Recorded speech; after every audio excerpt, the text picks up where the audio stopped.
মার্কিন president Donald Trump বিধ্বস্ত গাজা পুনর্গঠনের কথা বারবার বলে আসলেও দৃশ্যত কাজ করছেন ঠিক তার উল্টো। ট্রাম্পের বোর্ড অব পিস সেখানে মরক্কোর সেনাদের জন্য প্রথম সামরিক ঘাঁটি তৈরির কাজ শুরু করতে যাচ্ছে। এরই মধ্যে ফিলিস্তিনের বিধ্বস্ত জনপদের নতুন এই পরিকল্পনা নিয়ে বিশ্ব মহলে শুরু হয়েছে নানা বিতর্ক। বিস্তারিত ডেস্ক রিপোর্টে।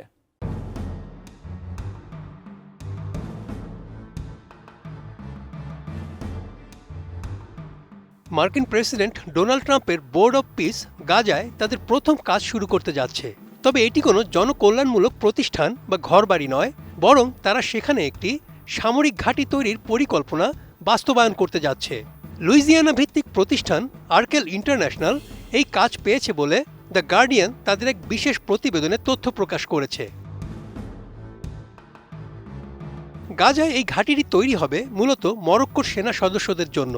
তারা সেখানে আন্তর্জাতিক নিরাপত্তা বাহিনীর অংশ হিসেবে কাজ করবে।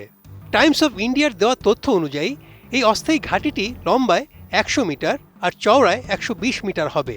এতে প্রাথমিকভাবে প্রায় 150 সেনা সদস্যের থাকার ব্যবস্থা থাকবে। শুরুতে মাত্র 150 জনের জন্য এই ক্যাম্প তৈরি হলেও ভবিষ্যতে একে 5000 সেনার বড় ঘাঁটিতে রূপ দেওয়ার পরিকল্পনা আছে। আর্কেল ইন্টারন্যাশনাল নামের কোম্পানিটি এর আগে ইরাকেও মার্কিন সরকারের হয়ে কাজ করেছে।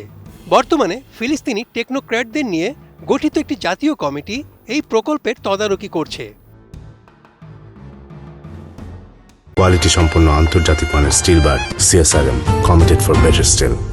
ইসরায়েল সীমান্তের মাত্র 1 মাইল ভেতরে এই ঘাঁটি তৈরি হচ্ছে।